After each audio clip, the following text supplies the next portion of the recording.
High Level is a full CRM and marketing platform, and I've used some of the best in the SaaS industry.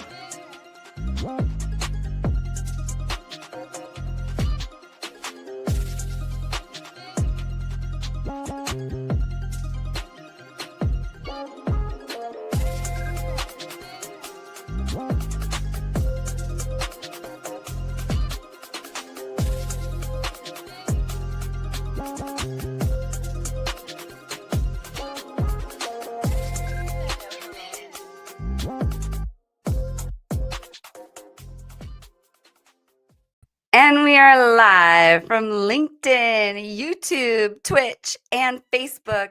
It's Revening's Wednesday. Welcome to Wednesday, Revenue Party people. We've got our hot topics and our hot guests. And unfortunately, I have a hot cold, so I'm a little bit under the weather. I'm going to try not to hack in the mic as I've already been doing pre-show. I'm so sorry. But let us know where you're tuning in from. This conversation is about you. We want to, teach you, conversate with you, learn from you, connect with you. So if you're in the audience, talk to us. Plug your name in the chat. Let us know where you're tuning in from. What industry are you in? What do you do? Who's your audience? Who do you serve? How do you help them? And how can we help you? But this is a two-way conversation. And that's why we love live streams here at Revening. So, this whole show would not be possible if I didn't delegate, by the way, because we're doing 10 different live streams a month now. I mean, I think last month we did 17 total live streams with all of our different clients.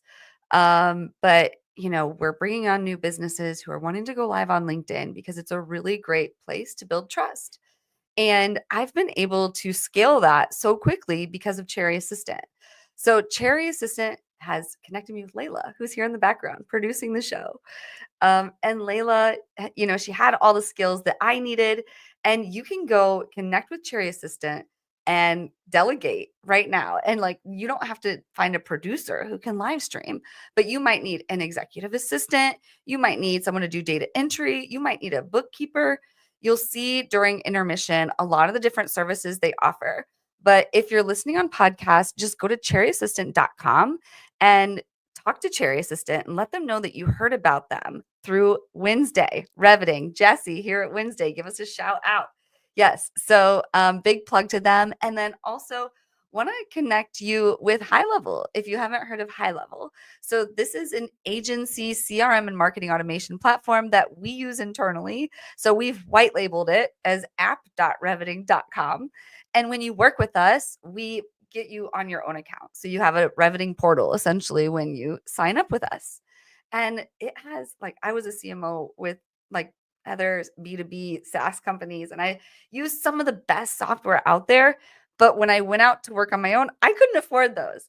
And what I could afford was High Level, but I've fallen in love with it because it is so nimble and it's built around AI. And so not only are we running automations, building landing pages, but you can have communities in there, you can build courses in there, and then it's your CRM. So for our clients, we're able to show them leads in CRM, without question, because, then we can get them their app.revening.com account. They can see who's booking on their show, who's coming to their show, et cetera, et cetera. Try out High Level. You won't be disappointed. If you just get on the $97 a month plan, you can use my affiliate link here and I will get a cut. So then I have, I want to make sure that you succeed and that you like it. So scan that code. If you're on podcast, just go to revening.com/high level and try it for 30 days. See what you think. If you're on the $97 a month plan, you get 3 accounts because I told you it's agency software. So you get CRM, marketing automation platform for yourself and 2 of your clients, or for yourself and 2 sandboxes because you can test. But anyway, let us know where you're tuning in from because we're about to get into it. I want to go ahead and welcome on our guests. Welcome to the show, Sara Jensen and Johnny Hughes. Thank you so much for being here. Yeah, thanks for having me. Absolutely. All right.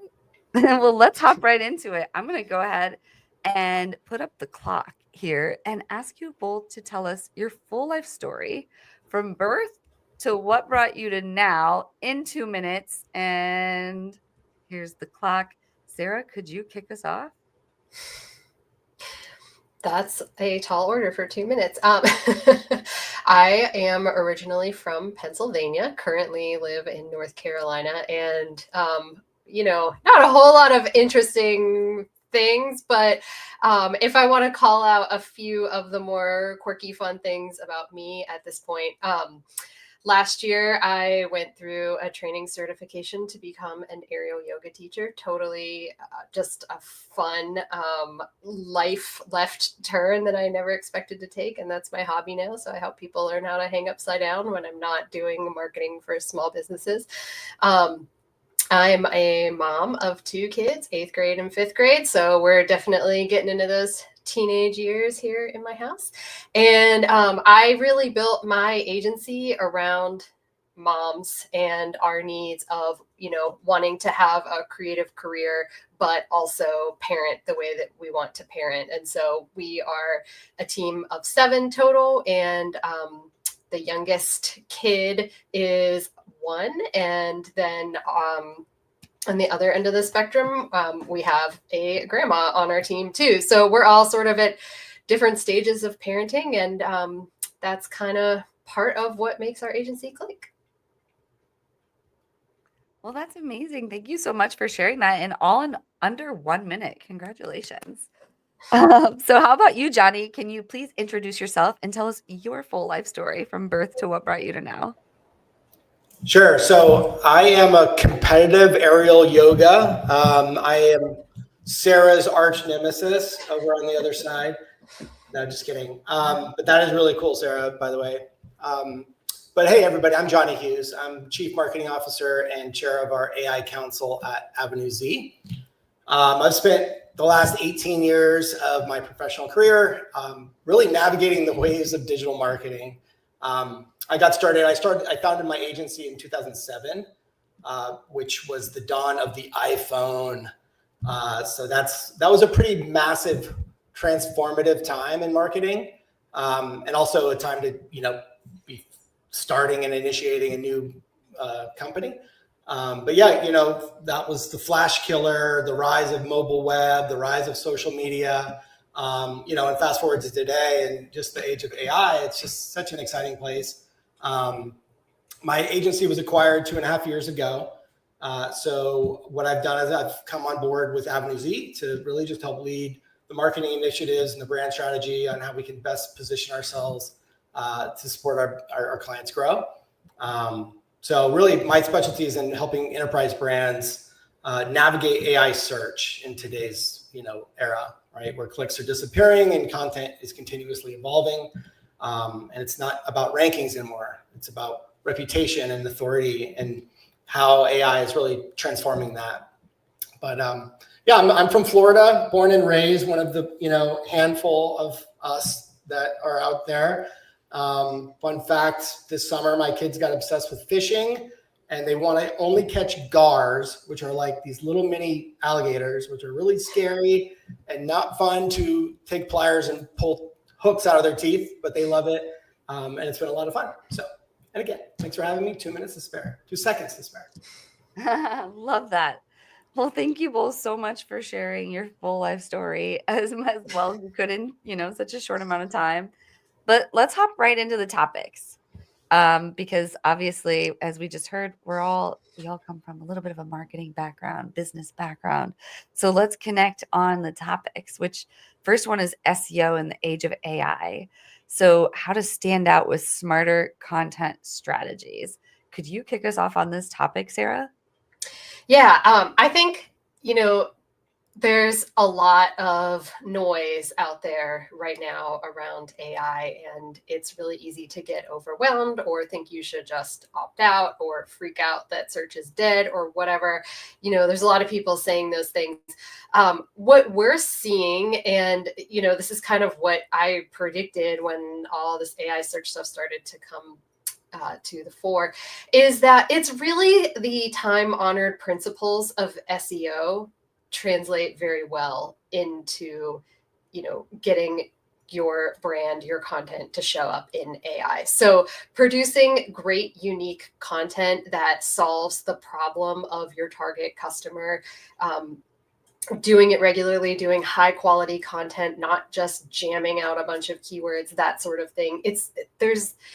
What I try to tell people is, there's tips and tricks and things, but anyone trying to sell you on shortcuts, like guaranteed to get you to pop up in ChatGPT or whatever it is, that stuff doesn't work. And, we already saw it when AI search first came out and people were jamming their websites full of AI generated content, and they all went up and they all came back down again. And so I think that my overarching point of anything to do with SEO in the age of AI is stick with what works. It's the long haul. Do it, do the hard work, put the good content out there, and let that work for you. Yeah, definitely. That's a really great point. And I do remember that spike. Yes, I did. I'm glad I didn't jump on that bandwagon. I was even thinking like, man, why didn't I do that? And now it sounds like, okay, I'm safe that I didn't put my time and effort into just like putting out a bunch of AI content to rank really high. So I'm curious, Johnny, what's your take on all of this? Yeah, no, I agree with Sarah on the fact that, just tried and true EEAT, SEO best practices is really the best guardrails for, SEO in the age of AI. Today, it's all about authority, right? These AI search engines are really looking to help serve up the right recommendations, similar to an algorithm. But the interesting thing is that search has fundamentally changed, based on the user behavior, right? Like we talk to ChatGPT, we interact with ChatGPT so much more intimately than we do with Google. And that really does change the perspective of what that recommendation means to a user, right? When your brand is being the one that's the recommended answer, it carries a lot of clout, carries a lot of weight.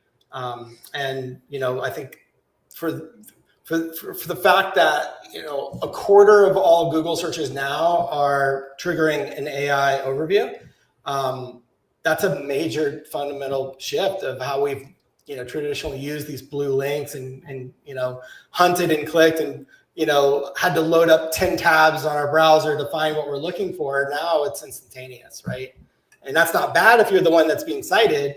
But really what we're optimizing now for is like where you would traditionally utilize keywords is natural language. How can we really understand the natural language of what people are searching, how they're prompting to make sure that we're creating fresh and relevant content.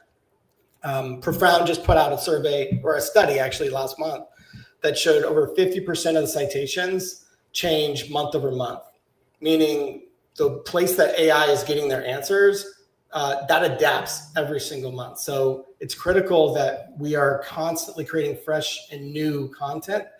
So that way, we're showing up when it's relevant, as well as understanding that we're not just optimizing for humans anymore. At one day when agents are doing all of the work for us, that's going to be who we are technically marketing to, right? That's the ones who are searching and finding and making those final recommendations. So it's definitely a change from, a traditional marketer through and through about like creating real story and real meaningful impact. But, I think to Sarah's point, a lot of it is still fundamental, but we also have to understand that there is an adaptation that we have to think differently about SEO as well. Yeah.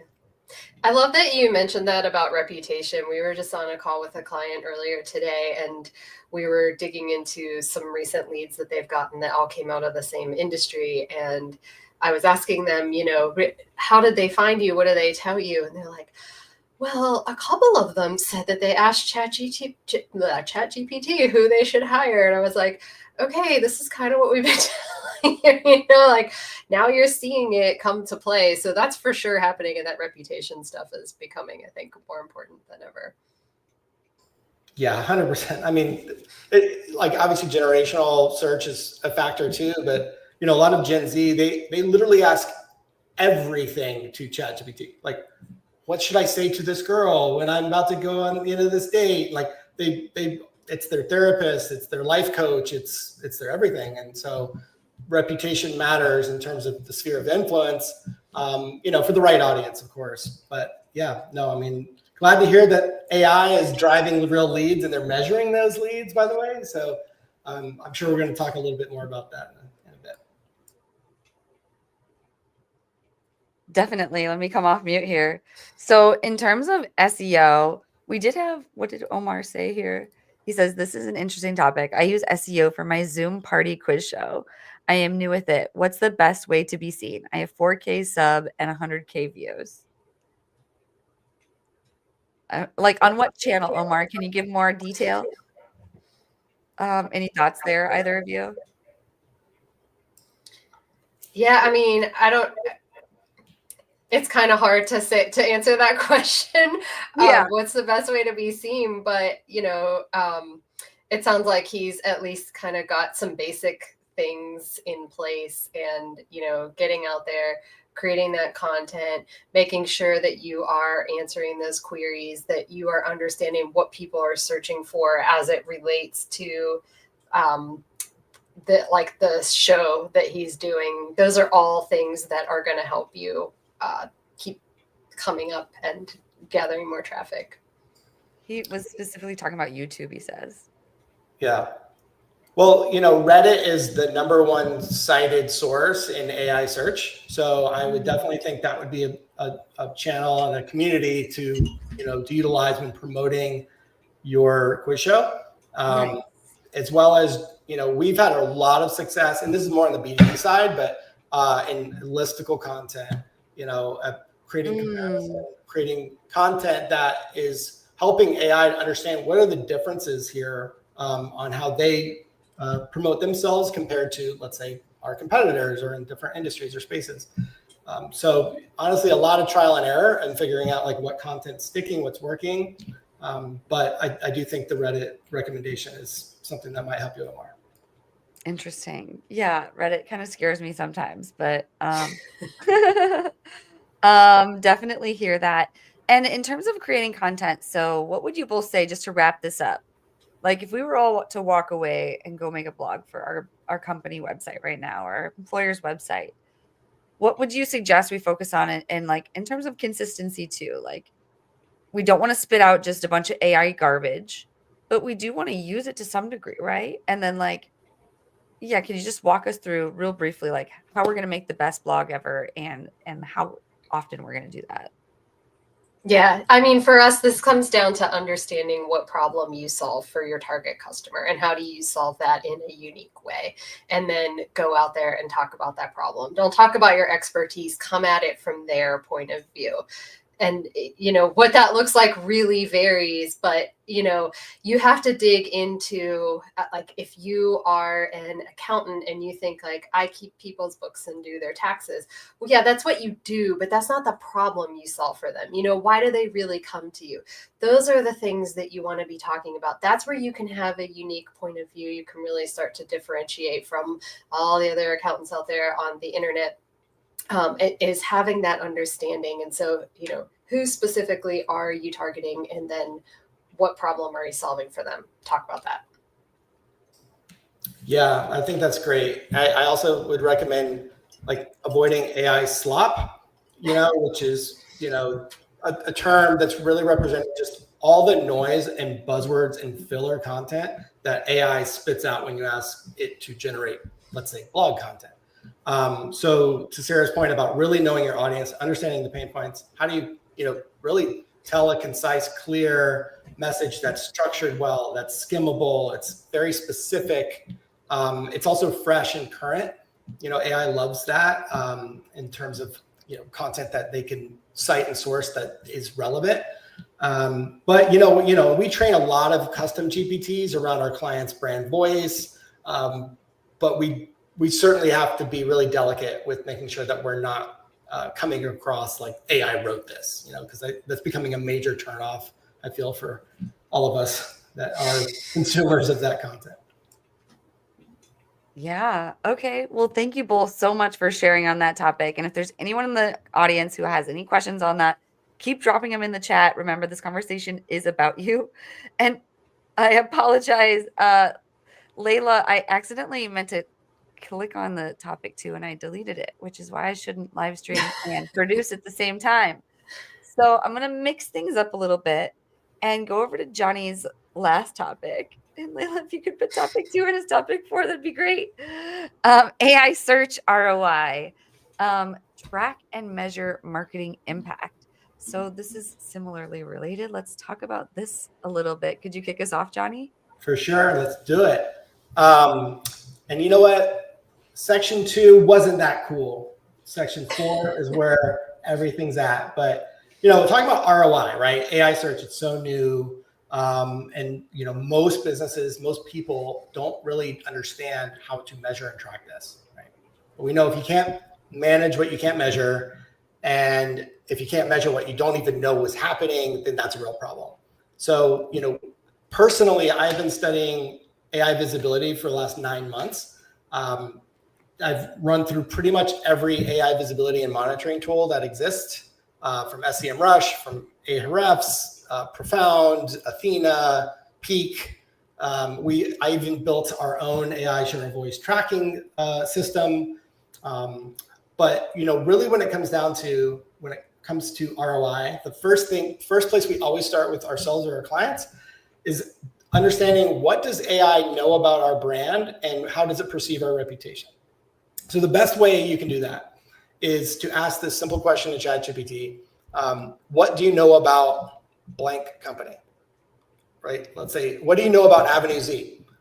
Is Avenue Z a reputable company? And you will be pretty shocked about how AI is actually communicating what it knows about you. And also, what sources is it using when it's answering that question? Because that is a key fundamental piece when it comes to thinking about how we can make sure that our brand is being represented correctly.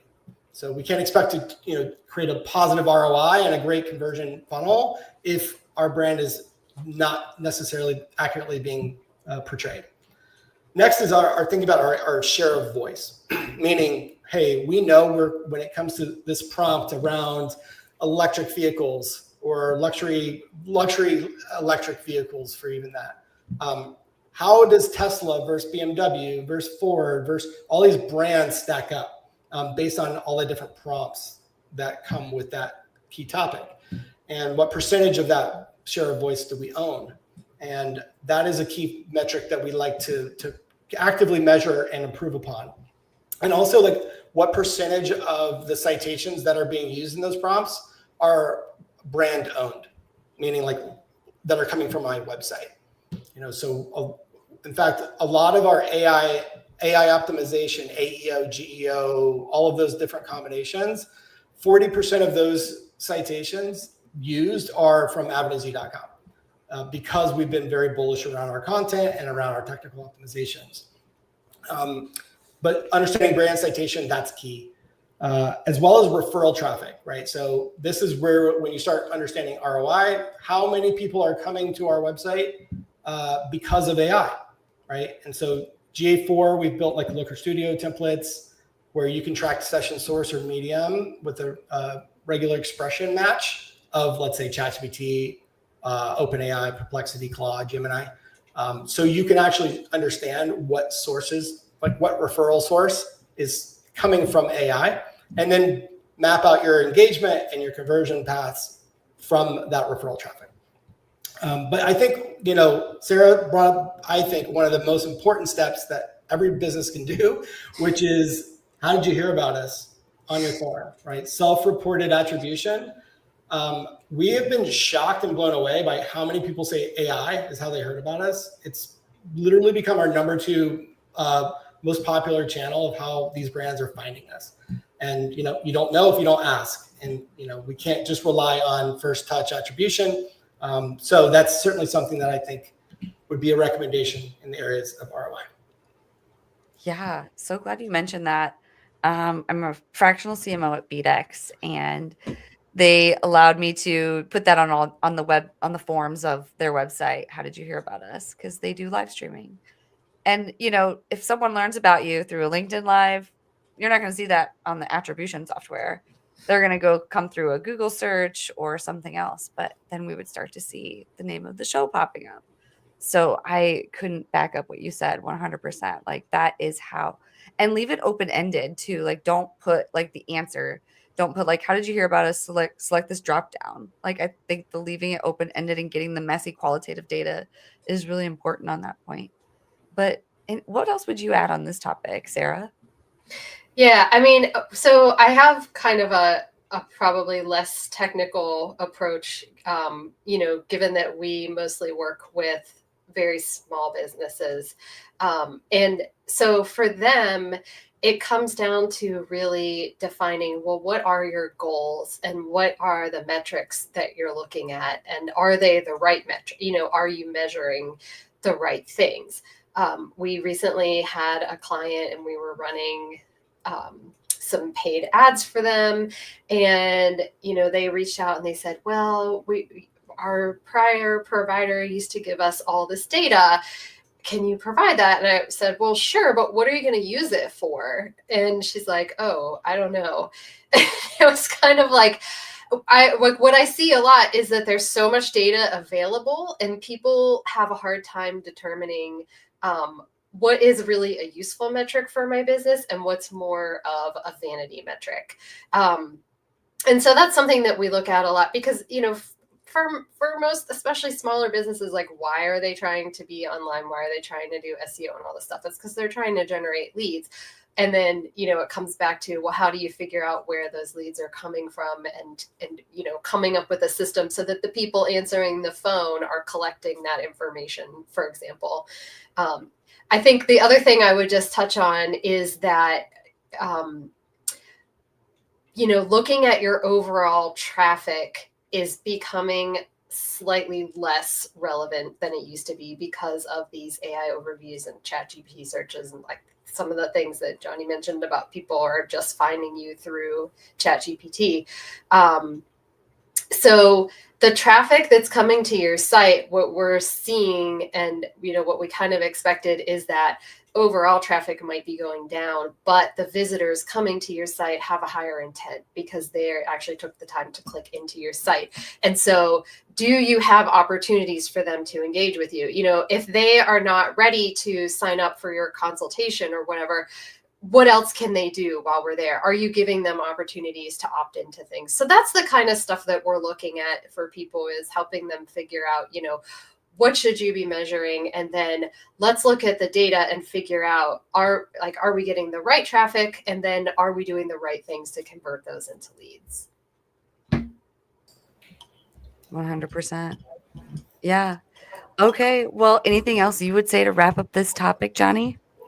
Just for Leela's question, like AI referral traffic is a great way to be able to segment your user base within specific stages of your funnel. So whether you're tracking, deals, pipeline, revenue, being able to attribute to AI itself, whether that's qualitative or quantitative or a combination of both, that's going to be that's first step, right? Like we need to be able to track and associate that impression from AI. So that way we can understand how we can measure back to ROI. So I think, again, how you segment and appropriate your attribution so that way you can really, come back to that North Star, measuring impact. That's going to be, I think, table stakes with how you get started there. Definitely.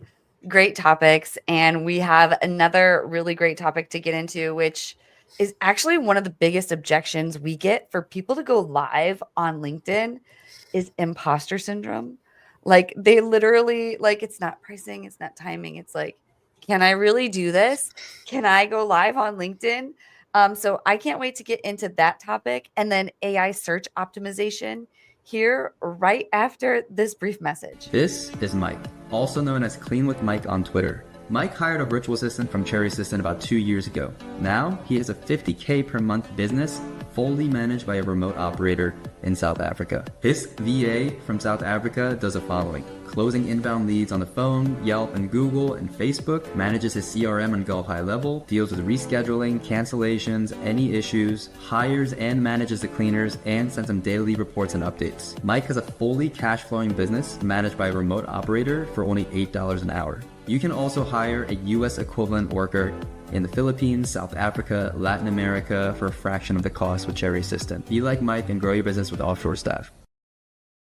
Okay, so if you're on podcast, what we're seeing on screen right now is a menu of their services, including but not limited to lead generation, CRM management, prospecting assistance, sales presentation preparation, data entry and cleanup, customer support, project management assistance, and so much more.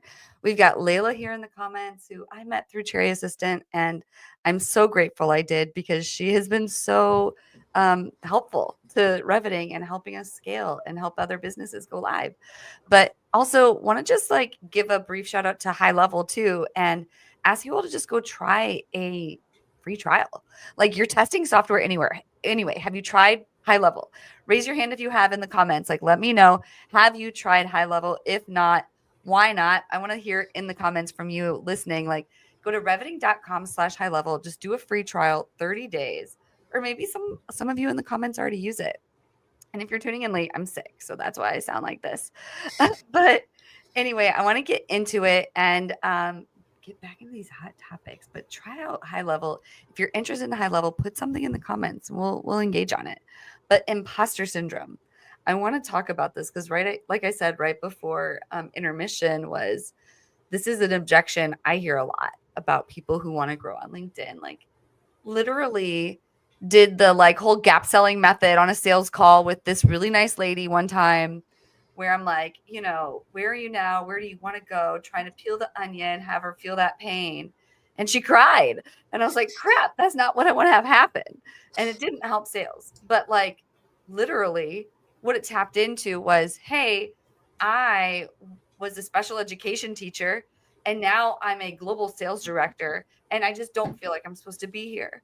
And I just see it over and over again too. Like, I've had clients who signed up and then stalled going live because they're just like, wait, is that really me? Can I have a podcast?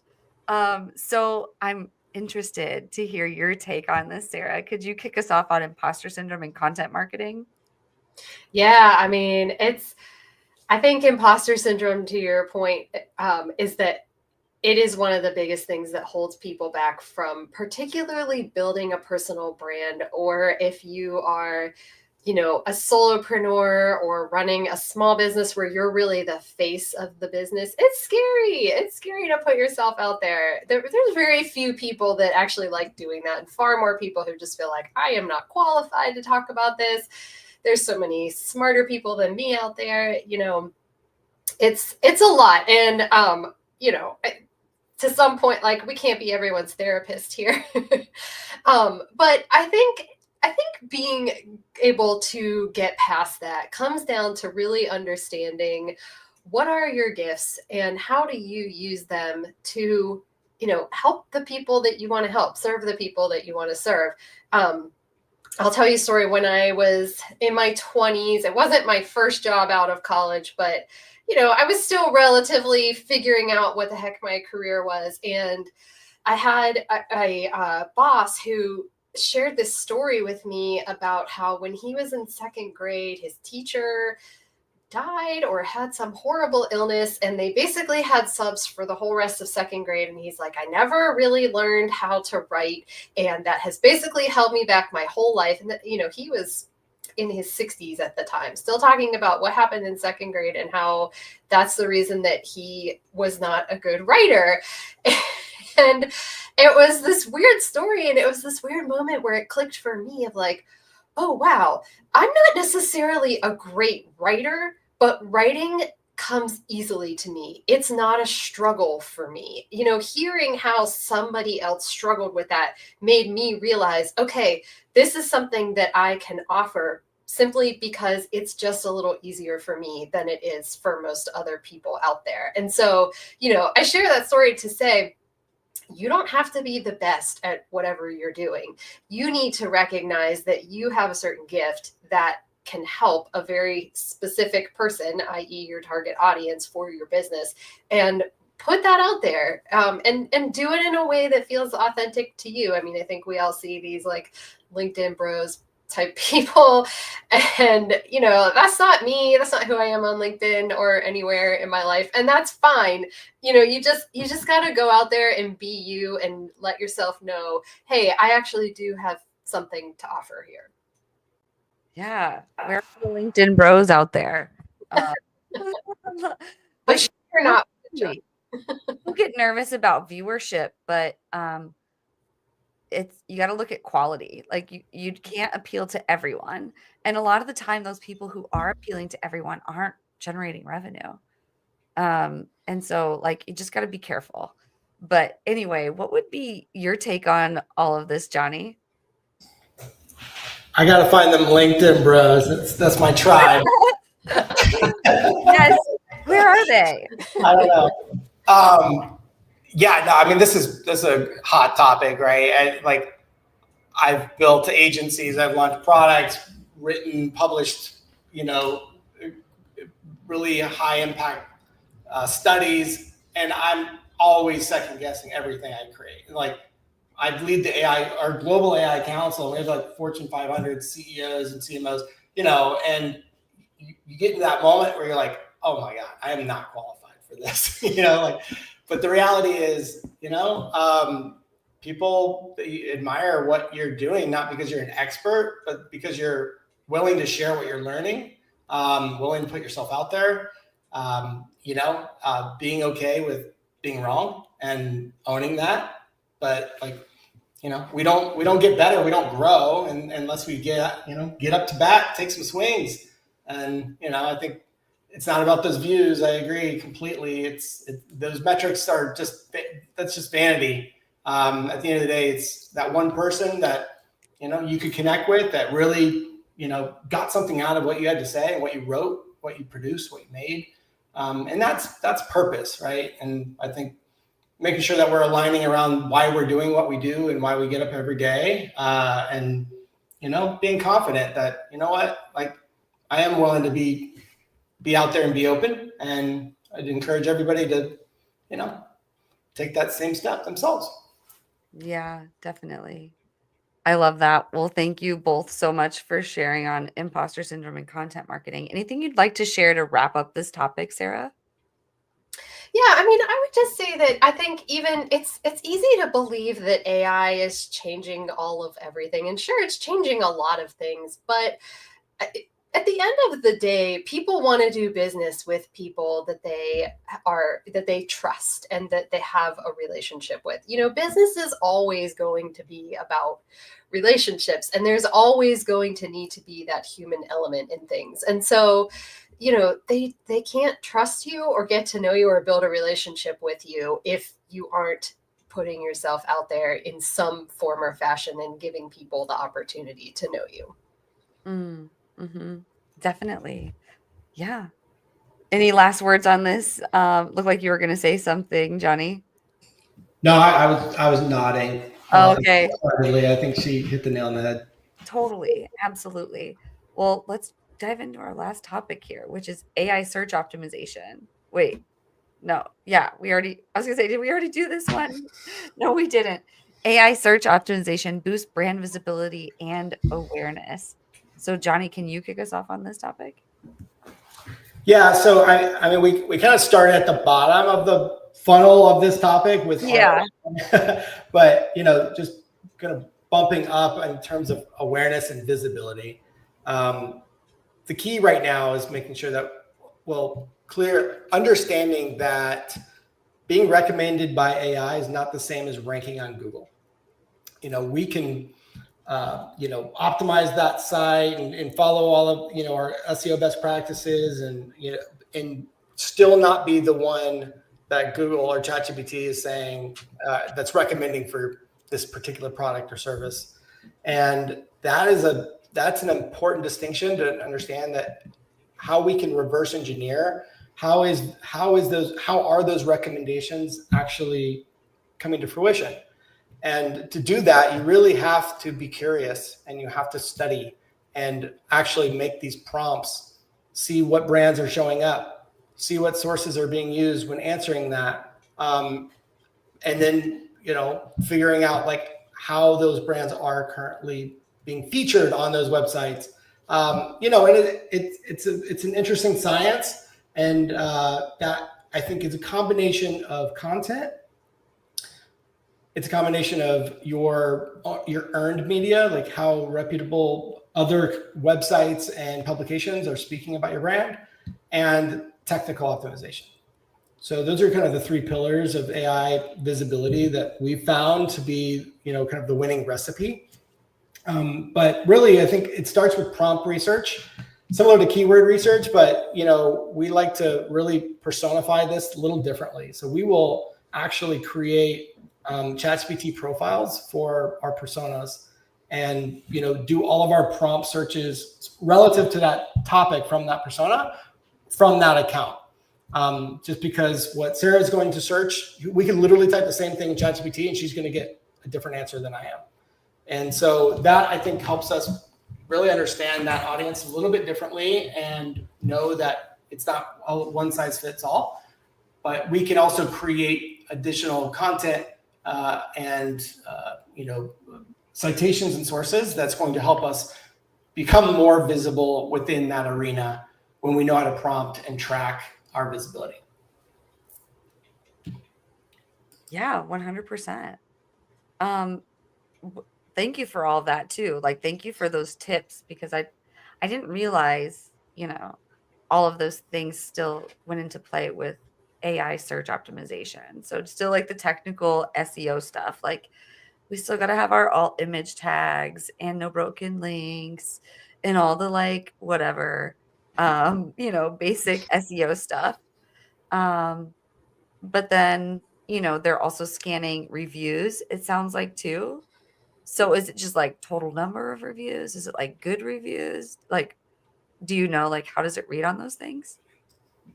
Yeah. So, we put together AI research studies on quite a few different industries. So when it comes to e-commerce brands, reviews is a major factor. So, and it's also really interesting to see how it's pulling its featured images, its prices, promotions, all within their carousel, because it's not all from the same schema that you would think it would be coming from. So that's where I've seen reviews weigh out the most, is on e-commerce. But and it also depends if you're doing like brand related, like sentiment related searches, where review data would be more relevant than asking for recommendations for solving a specific problem, where a service or product would be recommended.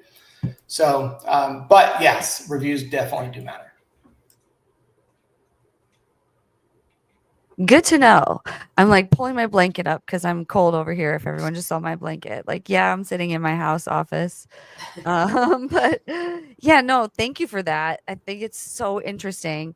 Would love to know if anyone, okay, so since AI tools, Layla is asking in the comments, since AI tools like ChatGPT often use certain repetitive keywords and phrases, should marketers start mimicking that style in their content to rank better in AI search? Or does writing in a more natural human voice still perform stronger? Who wants to take that question? Sarah, do you want to hit that? What do you think? I mean, I would say, keep the human voice. Remember, at the end of the day, you are writing for people because you want people to read your content. Please don't write for chatbots.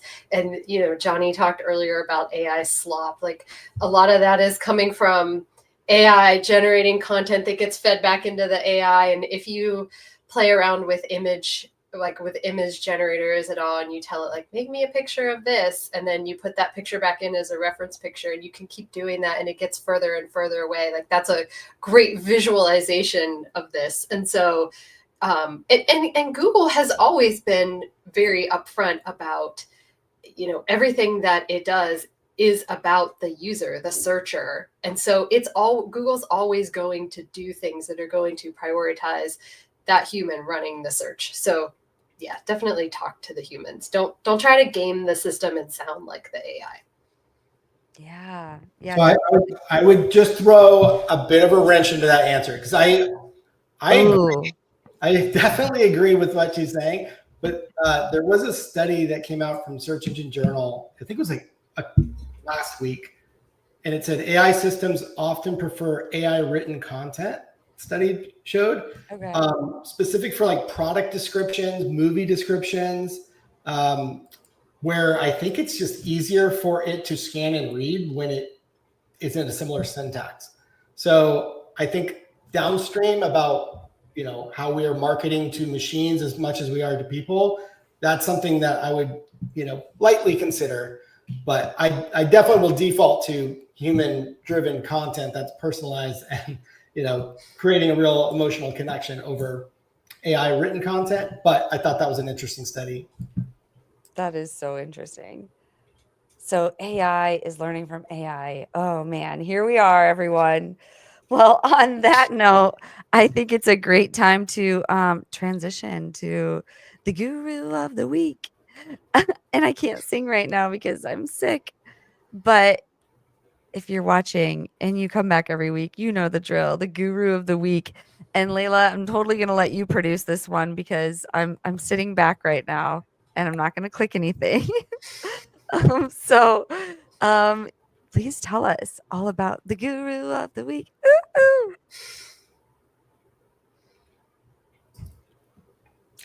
Yeah, there we go. I'll go first. So I'd like to introduce you to Dr. Jonathan Snow. So John, his agency was acquired at the same time mine was, about 2.5 years ago. So he and I really came to the table with very distinctly different backgrounds. Where mine was more traditional B2B, like SEO, digital marketing, funnels, web design, SEO. And he is a performance marketing guru. He knows ads, he knows creative, he knows influencer and affiliate marketing so well. He's just a phenomenal guy that if you really are interested in really staying up on the bleeding edge of emerging media and how to just continue to learn from thought leaders, he's certainly somebody I would highly recommend following. I'm gonna have to check him out. I wanted to shout out Crystal Waddell. She is, among other things, the host of the Simple and Smart SEO Show podcast.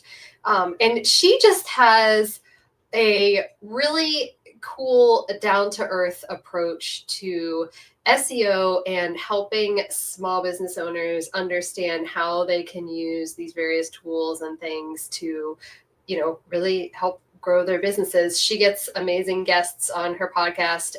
And yeah, she's always posting on LinkedIn. She interviews people and then she goes and tests out what they talked about. So she's a great person just to kind of keep you grounded in the SEO world. Thank you for sharing your guru of the week. And I told Layla I wouldn't click, and then I clicked. So sorry. That's why you see all the crazy stuff happening. We're clicking on top of each other.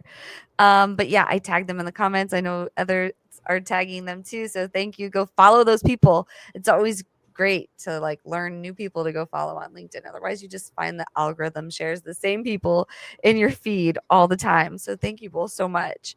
And with that, before we go, I want to make sure that we give you both space to share a little bit more about you, exactly what it is you do, who you serve, and how you serve them. And if they could be served by you, how could they reach you? We'll start with you, Johnny.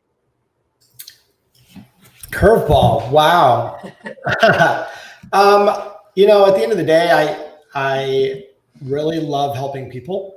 And especially going through as much of a marketing roller coaster that I've gone through and a leadership roller coaster that I've gone through.